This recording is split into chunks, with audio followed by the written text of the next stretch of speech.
Hello, everyone, and welcome back to Prairie Comics Festival 2023 panel programming. Right now, joining me on the main stage are our three headliner guests for this year's festival. We have at the end Johnnie Christmas. Hello, everybody. Megan Kearney. Happy to be here. And Cole Pauls. Hello.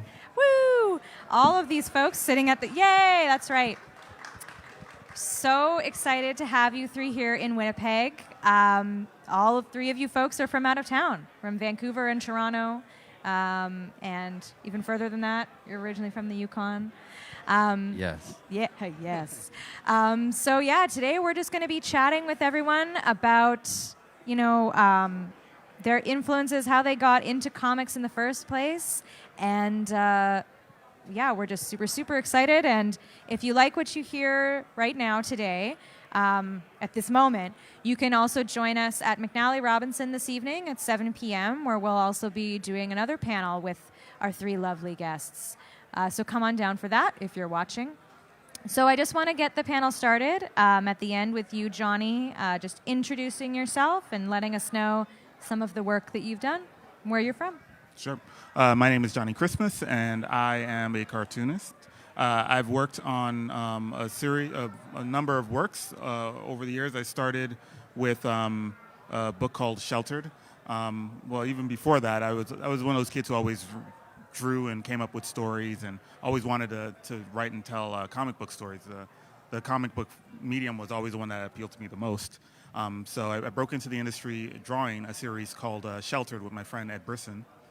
Went on to do the Angel Catbird series with Margaret Atwood, doing the art on that as well. And then I started doing writing on a series called Firebug, which just sold out here, Tartarus. And right now my latest work is a book called Swim Team, which is about a young girl who doesn't know how to swim, but the only elective available is Swim 101. She learns how to swim, and then it opens a whole different world for her. So that's what I do, and that's my story. And that's it. No, there's so much more. So much more to uncover. Hi, Megan. Hi, I'm Megan Kearney. I was also one of those kids. I've been making comics since I was little, but it only became, a career focus a little over a decade ago. I had trained in animation, and then quickly discovered that I did not want to work in animation. And around that time, I started a webcomic adaptation of Beauty and the Beast, which I wound up working on for 7 years. And I have all 3 volumes here. What? Yes. And from there, that led to traditional publishing. I've done some work with the Disney brand. I've done some work with Epic Originals. Right now, my latest is Swan Lake, Quest for the Kingdoms, which is... I call it a romp. It's a swashbuckler twist on the original story. My writer on this was Ray Terciero. He's lovely. This is a really fun middle grade. It's sort of my entry into middle grade. So if you're looking for fairy tales, or if you're looking for feelings, come find me.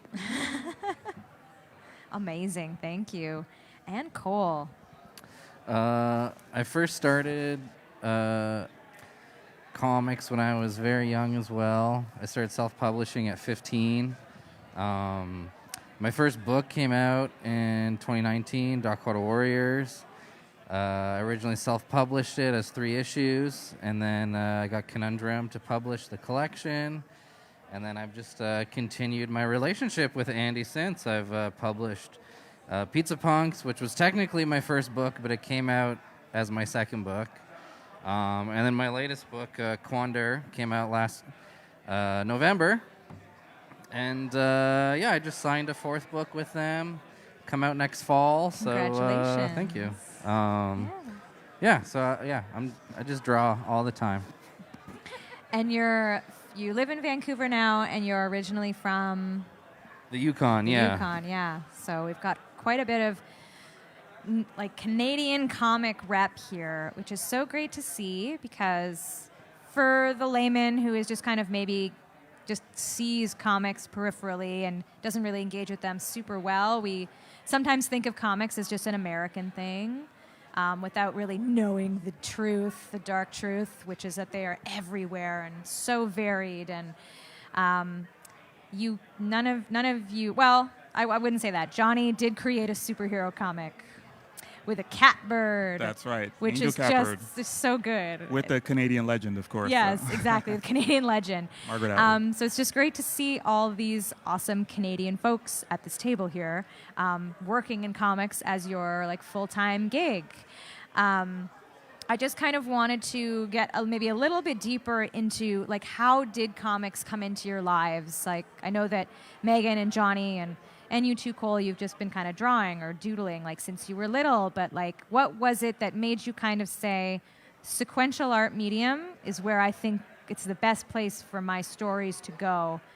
And I guess when you came to that realization, how did you start making it happen? Anyone who wants to jump in first, or you want to? Okay, yeah. Well, so as I was writing and drawing comics, I was always just entertaining them, just to entertain myself. Somewhere along the way, this friend of mine and I, we would make these comics and we pass them around school. I'd come up with a bunch of superheroes, and then he'd come up with a bunch, and he'd kill all my superheroes, and it'd make me really annoyed. So I'd come up with a bunch to kill his. So it was just a way to entertain our friends in high school. But back when I was in high school, Image Comics was started, and that's what really turned the key for me in terms of wanting to create comics. I knew I wanted to tell stories, but I didn't know if I wanted to go in film and TV. I mean, I didn't think that was likely because I didn't know how I was going to get $5 million to make a film or whatever, but I knew I could, with a pen and a piece of paper in my room, I could make a story as vast and wild and wonderful as I wanted. But then when I first started seeing the works of Jim Lee and Todd McFarlane and the like, I knew for sure that comics could have an individual personal touch to them. They weren't just tables and chairs or something that was made in a factory. Like you could put your own stamp on it. You can put your own stamp on tables and chairs, I know, but it really turned a key for me that I could tell a spacek epic of this great epic about space adventures, or I could tell a personal story about learning how to swim, all within the framework of this medium. And that was a start for me, and I kind of never looked back from there. That Image Comics, and I went on to publish at Image Comics actually also, which was really a nice treat. But more than anything else, it was knowing it confirmed that this was a medium for me, and I've been doing it ever since. Wow. Yeah, I guess my follow-up kind of maybe to that, as everyone kind of speaks to that, you had this spark and this desire to do that, and then you just kind of sat down and did it. Is that just from you are self-taught? Did you pursue any kind of program? I mean, you go to a job fair, and when you're young, and there should be, and maybe there are more, but there is not a comic artist sitting there with a big banner and saying, like, this is how you can do it, and how you can make a living, and here's how you do your taxes, and et cetera. So how did you kind of just suddenly just pivot into just doing it full time? Full time? Yeah. Yeah, we just started me and my friend Ed. Well, first I started making comics, and I was just making them and hoping that I was just gonna make them for myself. And my friend Ed Brisson in Vancouver wanted to. He was doing these short crime comics, and he was like, "Hey, if you want to do I was like, "Hey, these short crime comics you're doing are pretty cool.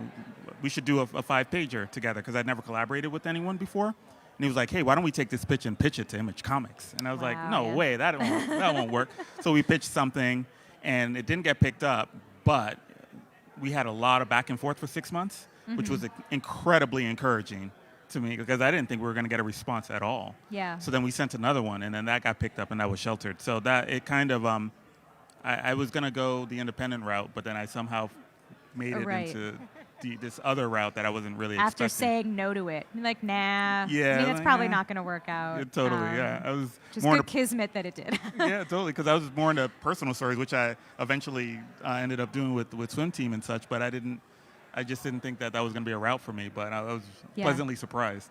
Yeah. Yeah, but I did, but in terms of training, I went to the art school and did all of that, lots of figure drawing and life drawing and all that sort of stuff.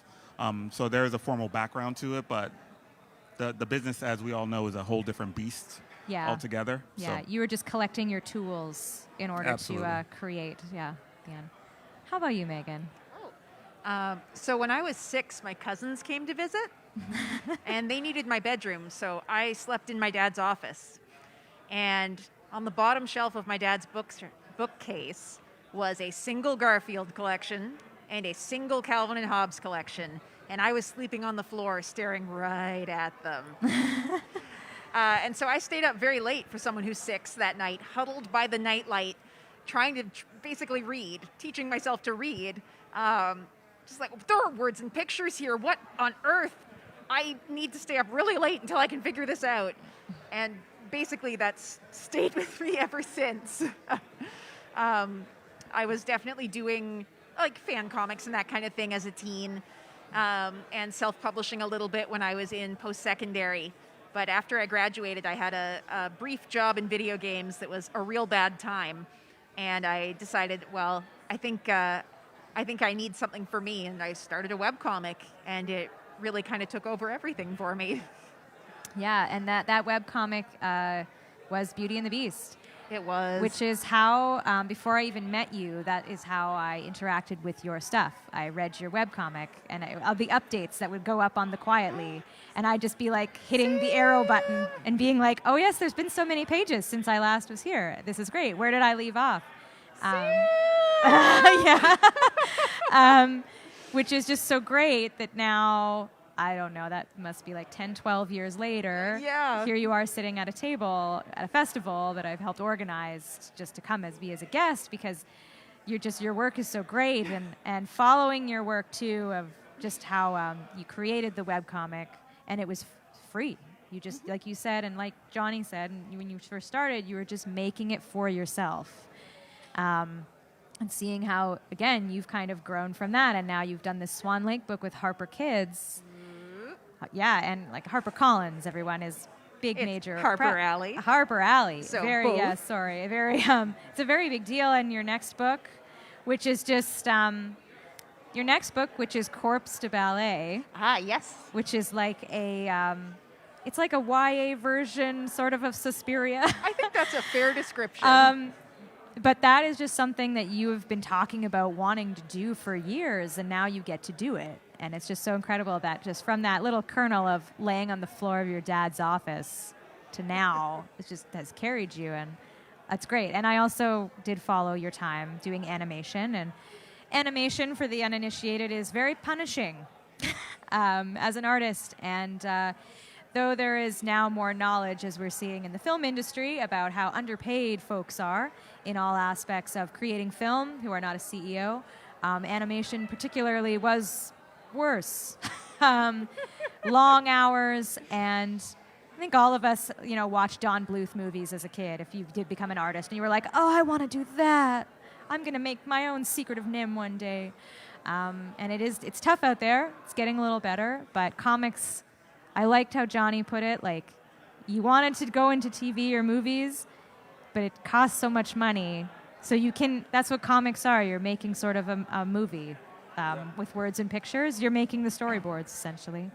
Well, animation's really collaborative. Yeah. And I kind of realized, like, no, I want to control everything. Other people? No. No, it's too many cooks in the kitchen, especially if it's a passion project that's led you to where you are. And did you go to school for art? I went to so many schools for art. Yeah. Yeah. No, I did a fine art degree at Windsor, and then I did an animation degree at Sheridan. And then I Wow. took some comics night courses because I didn't feel confident in my page layouts, and that really kind of sealed the deal for me. Yeah, that's great. And that's all in Ontario. That was all in Ontario. Yeah, Windsor's in Ontario. Yeah. Hi, Windsor. Hi. That's great. Cole, hello. Hi. Hi. Cole actually comes to Winnipeg often Yeah. to do a lot of zine workshops. I Yeah. did one recently with Art City. Yeah, last November. Are zines kind of where you kind of got your start? Yeah, no, that's a good segue. Well, kind of what you were saying, like finding books somewhere. I had a babysitter who had a bunch of Calvin and Hobbes, and then I was introduced to Calvin and Hobbes through him, and I would make my own Calvin Hobbes comics as a kid. Too. But it So wasn't good. until I was like a teenager, and I went to like a college like fair where I could like go see all these different colleges and decide where I wanted to go. And SOVA, the Yukon School of Visual Arts, they had a booth there, and the dean at the time, Erin Foster, she knew that I was making comics as a teen because I would go to Dawson for the Youth Art Enrichment Program, which was like a high school program where you got to make art for a week and skip high school for like that whole week, and it was like an Ideal. experience of like what art school could be like, and I loved it. And she told me to buy a book called Nog a Dod, which Conundrum published in like 2008 or something like that. So I bought it at 14, and I read it, and I was like, oh, you just make comics for your friends. And that's the whole point, is that you're just trying to make your best friend laugh. And you're just making 10 copies for your 10 friends. And the whole point, like, you know it's a successful comic when all your friends love it. So once I realized that at 14, I made my first zine at 15, and then it just kind of like all went downhill from there. Downhill. Just straight into a comics pile. Yeah, exactly. Yeah. And I think I'm just trying to remember what university you went to, because I read about it in one of your comics. Actually, a presentation. It was at Emily Carr? Yes. Yes. Yeah. Yeah. Which is so great, because I have learned so much about you through your comics, because you've drawn about your life and how your art Yeah, I kind started. of like unintentionally drew an autobio comic. I wouldn't say I'm like a fan of them. Like, I don't seek them out and read them myself. It's kind of just like I kept on getting these opportunities to be like, talk about your opinion on this. Mm-hmm. And then talk about that. And then talk about this. And then I realized, oh, like, when I was collecting this book, that over half of them were autobio comics. And Yeah. I was like, oh, I guess I made a book about myself unintentionally. But as just a great comic exercise Yeah. as well. Yeah. And it's memorable. Like, I remember the details of those. And you posted some of those on Twitter or Instagram. Can't remember where I saw them. So you were at Emily Carr. And Yep. is that kind of where you've like done like technical training, or are you mostly just self-taught, or are there any other traditions? Yeah, I mean, I would say Emily Carr did not do a great job teaching technical aspects. They feel teach that. conceptual aspects of art. So they're really was my good art, at yeah. teaching you how to talk about art, not necessarily how to show you how to make art. I mean, that's serving us here right now. Yeah, Yes. yeah, exactly. Yeah. And yet you'll make your art for an assignment, and then they will have the wherewithal to critique that with just this overarching concepts, but not execution, which again isn't very helpful. Yep. So good times. Yep. Postmodernism, it's fine. Yeah, it's fine. Yeah. It's what do you think it is? Yeah. Yeah, Anyway. it's all intentional. Yeah, it's all intentional, I Yeah. promise. I hid a lot of secret things in there, but I won't ruin it for you by telling you. How can you tell? We've all been in art school at some point.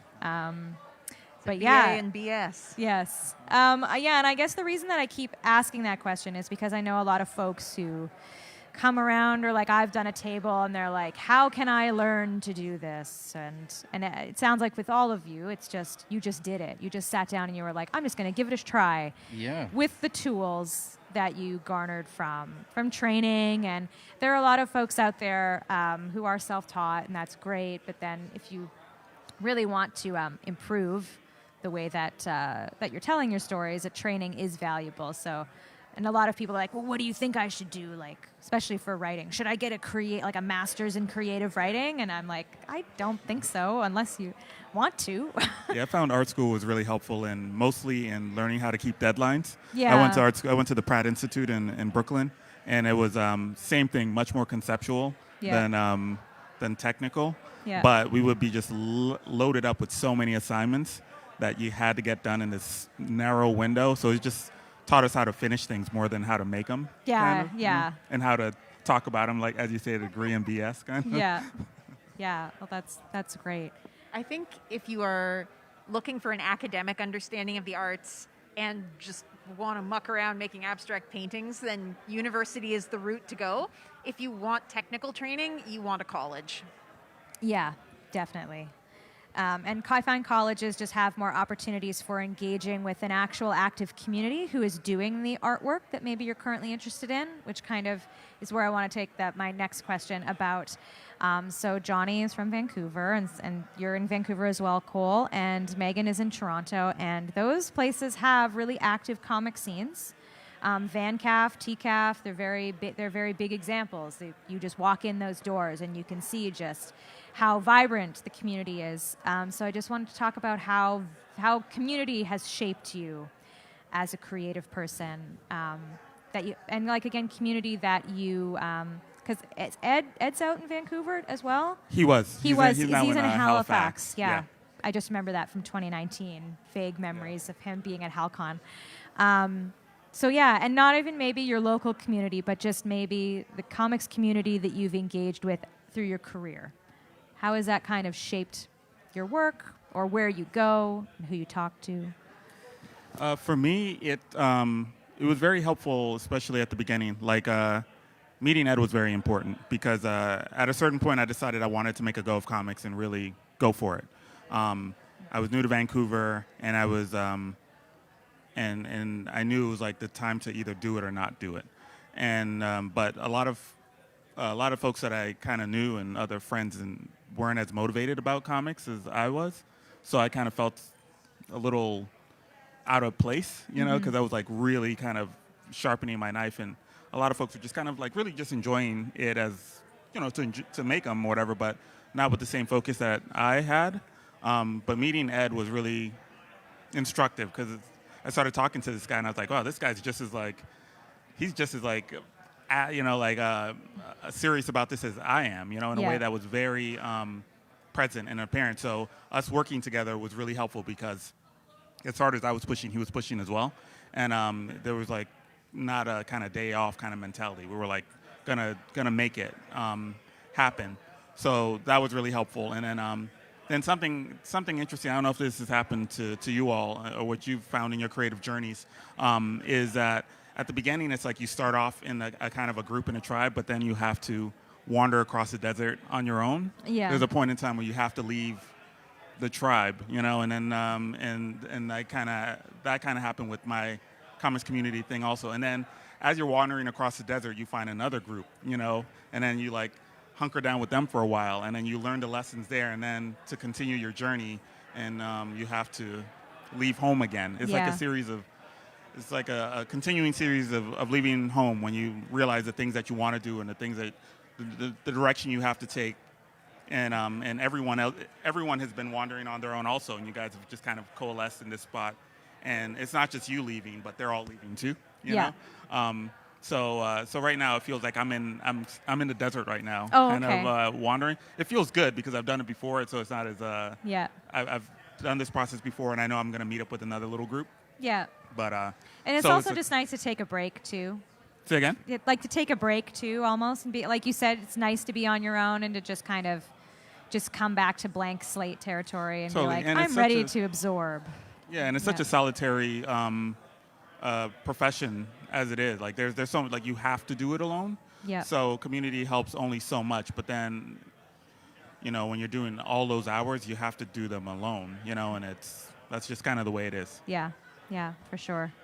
How about you, Megan, or Cole, whoever? Polited out. I was gonna say that's like the one thing I really did find really useful about Emily Carr was I did find my community.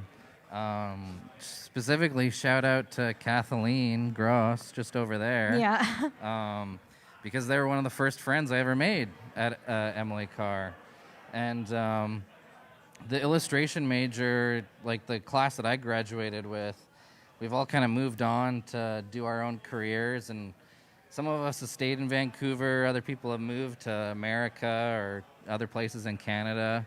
But we all get to like reunite at comic conventions like this.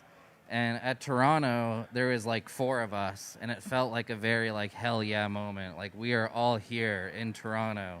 Like we're all hanging out in a different city, doing the thing we always said we were gonna do. So yeah, that was like a really cool feeling. And I feel it tonight. I feel it tonight in this Chili's. Yes, yeah, exactly. Yeah.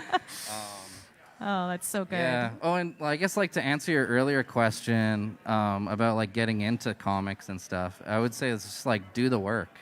Like there's that meme where it's like how to make money, and it's like get a job. It's like that's it. How to make comics? Draw. Like sit down and draw. Yeah. And like my first book, I did it all by myself on my own time for myself. You know, just like Johnny said.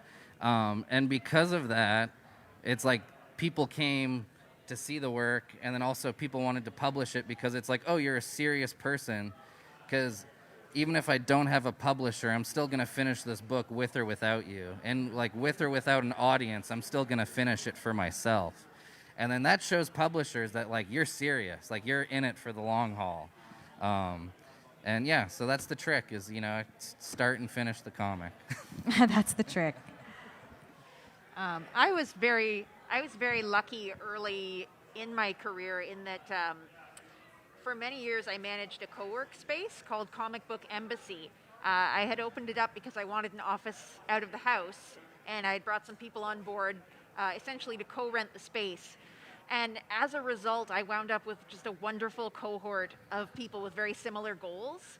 And we were able to do a lot for each other, just to lift each other up. Whenever there was an opportunity one of us got, we told the others. We suggested them. We passed them on. And I very much miss having this space. It was something very special. Every month we ran high tea at the embassy, which is when we opened our doors up. Wow. And I got out all the china. And we just sort of had the community in for a bit of a potluck. And I think I think having real estate did a great deal for my career. Yeah.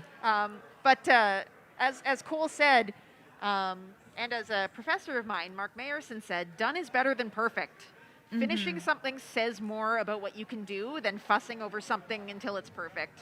Being able to complete a project is so important. And also, like Johnny said, there were times when I kind of had to go wander the desert because there was a little resentment at the fact that I was just buckling down and doing the work when a lot of other people in groups just kind of wanted to feel like they were part of a comics lifestyle. And I guess that's when you start walking. Yeah, exactly. Because there's people who like the idea of doing, but they don't. They want to skip the step. I recently I was on a podcast and we did a conversation about being a creator, and what people see at the top of the iceberg and what they don't see at the bottom. We were talking about the things at the bottom, and it's the people just want the top.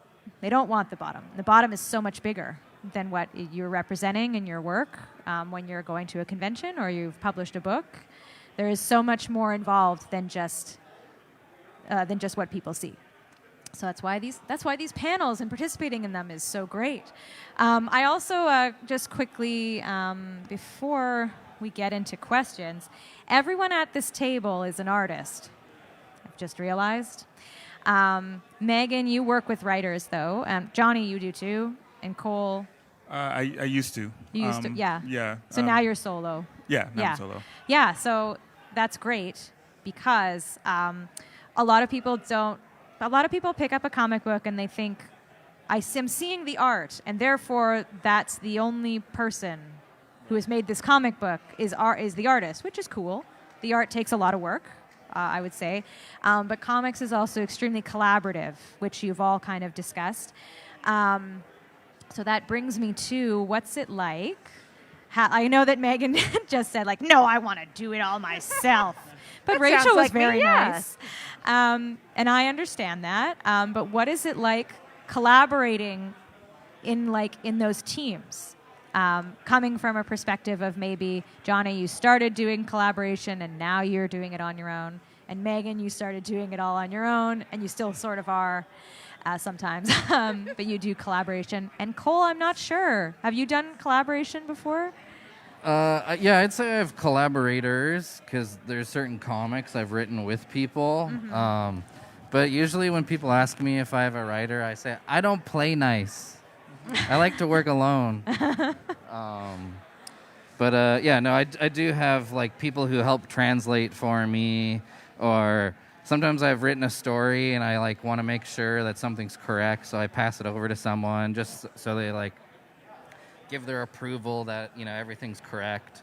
So I have like collaborators in that regard, but no one's like co-writing the story with me. Yeah. Okay. Cool. Well, no, that's good. Those are still collaborative efforts where you need a team. Johnny, maybe you can talk about. Sure, yeah. My collaborative experience has been really helpful, actually, in learning how to, in the development of making comics. Because, as I said, much like Megan, I was solo, just making my own stuff. But then when I was working with Ed, when the book actually got made and we had to like make this thing monthly, I was now working off of Ed's scripts. We talk about story and stuff, but ultimately it was like his scripts coming in, and it was learning how to take someone else's, communicate these ideas as, to honor his script, but also to do what I needed to do to make the story sing, because that was my job is, as you said, when what the reader sees is the art first. So that's the first means of communication. So learning that, and then working with other writers, like when I was working with Margaret Atwood, her scripts were, of course, totally different. And trying to relay those feelings and concepts through my filter as well, but also to serve the script to make it totally different. It has to be a different beast because it was a different beast. And then when I went on to write for other artists, that was another window into it where all of a sudden I couldn't use when I write for myself, there's certain shortcuts I can use because I know what I'm going to do. But when I'm writing for another artist, I have to be absolutely clear in my script. So that taught me how to be a much clearer communicator in my storytelling. Even when I'm doing my own stuff, I now write full scripts as though I'm writing for someone else. So my journey through collaboration has been like extraordinarily helpful in making my stories clearer, sharper, more to the point. Seeing how other people do it, the way they approach scripts, like everyone writes a script a totally different way. And other artists approach it a different way. When you some artists want a full script, some artists want something very kind of more Marvel method where you leave them a lot of room to express themselves.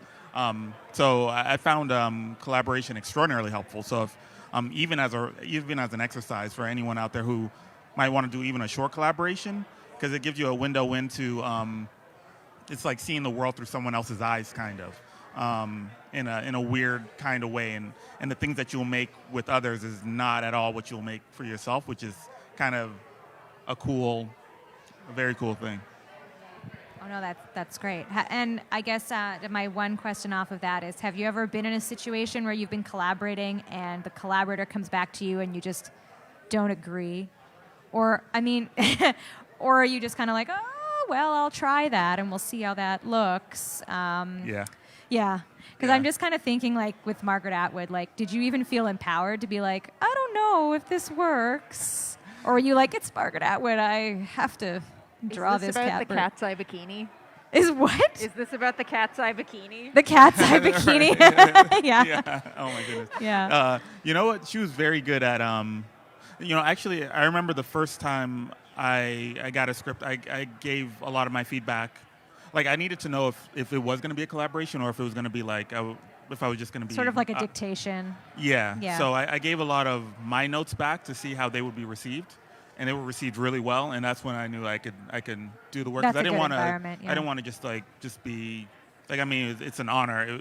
Honor to work with someone of that caliber. But she's a creator, too. Exactly. And it is, like you said, it's collaborative. So. It's a collaborative effort. It's and it is my domain. I'm the cartoonist, so it has to be I have mutual respect. Yeah. Yeah. So and she was awesome. She gave so much room to make me feel comfortable in ways that it's so artful. Like, she didn't say, well, I want you to know that you have a blah blah blah. She just in the ways that she communicated, just opened the space for me to put my ideas in there, and then that allowed me to honor what she was doing with the script even more, because I knew that if I absolutely had something I really wanted to push back on, she'd be completely open to, you know. Yeah. So that was an incredible. She was a really incredible collaborator, very open and very warm and very inviting, because she had this idea in her head for a really long time. Yeah. So she could have. She had every right to be very no, to it has be to be this picky way, or you know. But then in that way and in that approach, it became a project that belonged to both of you. Exactly. It wasn't like this was Margaret Atwood's story and Johnnie did the art. It's now your story too. Yeah.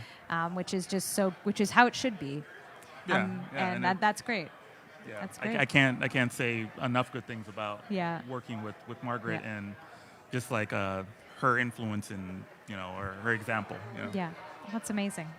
How's it been for Megan working with others? Well, I wear all the hats. Sometimes I'm the writer, sometimes I'm the artist, sometimes I'm the writer-artist. And so I've kind of had to learn, I guess, what I like to receive from each of those roles and what I want to put into each of those roles. When I'm the writer-artist, I can be a lot more vague and know that, like, I'll solve this with vibes. It's fine. But if I am the writer, I need to solve every problem that I can think of. But I also need to leave space for the artist who's coming on board to do that, to do their thing. Because I think a writer is always a writer. But in comics, when you're handing off your script, like, you're just the writer. And now the cartoonist is going to come on board, and they're the casting director, they're the shot director, they're the best boy, they're costuming, they're the makeup They're doing department. cinematography. Yeah, they're doing cinematography. They're probably craft services. Yeah. Yeah. So I need to accept that as the writer in a comic situation, my job is to write the thing and then step back and let the cartoonist do their work. And that's what I like to receive as a cartoonist as well. I have done some very collaborative comics, but I think I'm actually at my happiest when they hand off the script and say, like, bye, see you when the book comes out. I think I actually do prefer that because it gives me space to be the director and the craft services. Yeah, and you don't have to worry that you've done all this work and the writer's going to come back and be like, well, that's not what I wanted in any way. And I've really never encountered that. I've worked with a lot of really gracious people. Yeah. I've been very lucky in that every writer I've worked on has just been very happy to be part of the team. And I try not to be the writer who is fussy also. It's tough to take off a hat once you have it on or have been wearing it a really long time. I'm getting good at putting them back on the right hooks. That's good. That's good to hear. Yeah, I think the only time that I ever did one was with Gothic Tales of Haunted Love, and I was the writer, and I'd never been in the sphere where I would be doing a collaboration. And I collaborated with Maya Kobabe, the creator of Genderqueer. Incredible graphic novel. Please find it anywhere and buy multiple copies and just dump them on bus benches. Wonderful, and they came to my little script and just opened my eyes. And I'm an artist too, but they suggested things that would work better in the story to me, and I was like, you're right. Like, of course I didn't see that before. Like, they tightened everything up really nicely. So I find that in collaboration, you learn more about your craft as well.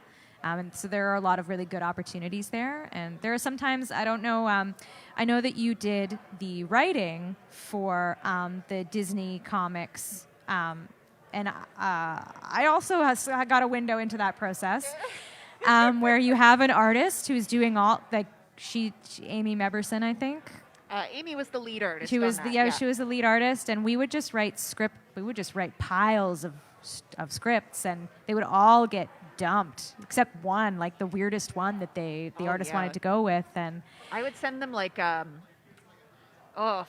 springboards, and they'd come back and say, like, we want you to develop 20 of these into full scripts. And so I'd send them 20 full scripts, and they'd say, like, okay, we like these two, we'll pay you for those. Here's $25. Yeah, it was really like a factory, but you had to do all this work with like no promise of actual production or return. It was purely one of those gigs that's like, yeah. But the publicity. But the publicity. Yeah, but yeah, people will see it. Sure they will. Well, in some cases, this might have been the rare trade-off Yeah. Where I do feel like the exposure was worth Yeah. the very tiny paycheck and the company going bankrupt and disappearing without paying me. Yeah. You know, one of those old hats. So that was one of those collaborative situations where you still learned a lot. At least you learned something. Hey, I'm still selling those books. That's so, right. like, And the toys now. oh yeah, I've got some toys. Come over and get a blind box. That's right. I wanted to open up to audience questions, if we had any from the folks sitting here. And if not, that's totally fine, because our fabulous guests will be at their tables throughout the weekend, where you can actually come up and have a conversation with them. And they'll also be at McNally tonight. If you didn't have any... Oh, Scott? You can ask it really loud, and then I'll repeat it. Or you can come up. Just come up. Oh. Perfect. Hello? We're all set up. Hello? Does that work? Nope. Hello? You got to really basically press it into your...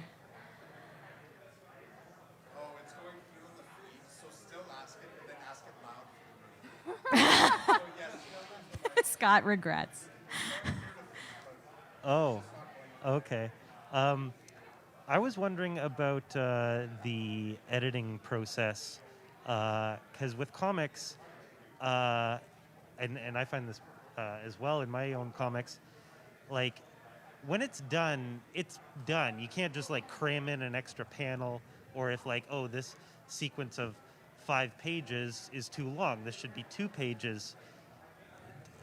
How do you find that process? Do you find a lot of that editing happens in the thumbnailing sequence? Do you not encounter that? Or let's say you're pitching something and this is a 200-page graphic novel, but we want to do this as a floppy comic monthly. Now it needs to be restructured. I'm curious if you have any experience with that. So I just don't know like if you in could hear me. animation, your editing should be done well before you ever get out the ink. Ideally, you would do your major editing in the thumbnail stage, but that's why we do a pencil stage too. That gives one more chance to say, this staging isn't working, or this sequence needs tightening. But all of that, like, definitely should be resolved before you're ever on to the clean artwork, because with every stage, it's more labor intensive for you to fix it. So it's really on your editor, or you in your editor's hat, to deal with that before the ink comes out.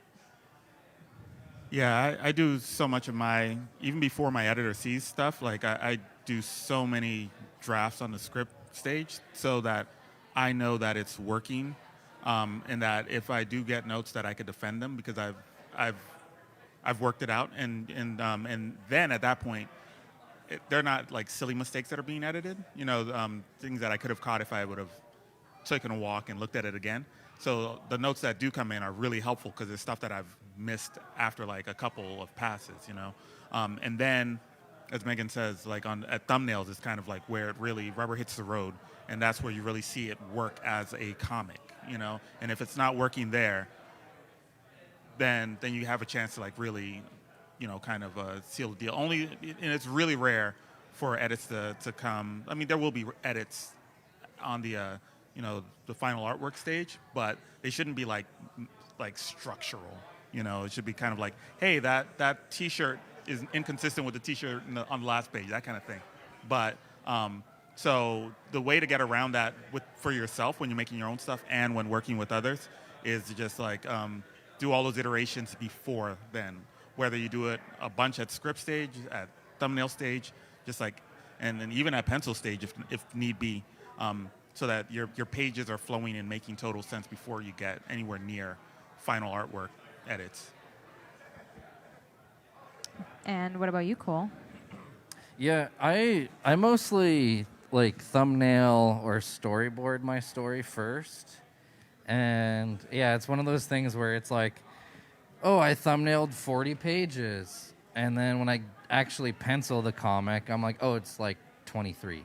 It's like somehow you kind of like shave off a bunch of pages just by like redrawing the same drawing but on a larger sheet of paper. And the times too where you finish it and you're like, oh, this 6-page comic could have been 2 pages. I just try and apply those thoughts to the next comic. Because, yeah, like like you said before, like it's more important to finish the work than to actually like perfect it. Because yeah, you know, it's like there's always the next one. So Definitely. Don't try and fix it in post. Yeah. No, it's too late. Well, it's never too late, but it's still like it's better to just approach those things earlier because then it just makes the work better. And editors are a great resource. If you are, again, Johnny said, hit it on the head that comics is very isolating, but when you do get to the phase where you want to actually finish it up, comic editors can come in with an unbiased, objective opinion and help you shape those kind of things. And I hope you've all had good experiences with your editors, that have been collaborative too, because that is sort of an effort. I don't know if we have time to talk about that for like 1 second, but just very briefly, working with editors. Has it been good, instructive, kind of like working with a writer, or? Yeah. It's a lot of times it is helpful because they're coming from a different point of view. So a lot of times, if it's not, they're a first reader. So if it's not clear with them, you can ask, like, you know, why is it not clear, or you could see it right away, like, oh snap, I didn't see that. Thank goodness this editor was there to catch it. So it's really helpful, and a lot of times it's always helpful to talk with them about tone, just to make sure you're both that we're making the same thing. Like some people might see it as a comedy, and some people might see it as a tragedy. So if you have that tone talk before the editing starts, to make sure they know what you're actually shooting for. So I find it very helpful. I was going to say something else about editors that. Anyway, if you don't have one, it You'll might think be of it helpful. tonight. Huh? You'll think of it by I'll tonight. think about, Yeah. totally. Okay. If you don't have one, it'll be good to even pay for one out of pocket, or get a friend. At least, if nothing else, you have someone you could disagree with. You know what I mean? Like someone else's opinion, where it's not just your own little echo chamber, and then it hits it's like having someone to tell you you've got spinach in your teeth, you know, before you go outside. It's best to hear it with one person instead of like you have a book printed and everyone who comes to your table goes like, oh, that's misspelled, or that's inconsistent, or whatever, and you hear it for the rest of time because the book is made. It's a horrible experience. So editors are really useful. I think at this point in my career, all the editors I've worked with have been really hands-off, and I'm interested in having a very hands-on editor. I kind of want to be challenged and be forced to be more than I am. And we've just signed with Abrams, and they have a reputation for being much more hands-on than a lot of publishers. So I'm kind of looking forward to that experience. I think that'll be really interesting. Just write them a letter and say, hey, I want you to take the gloves off, and I want you to just slap this story around, because I just want to see what happens. And then I'm sure that'll be a good start to that relationship. That sounds really healthy. Yeah, that sounds really healthy and good. How about you, Cole? My books, I kind of hand in like completely finished.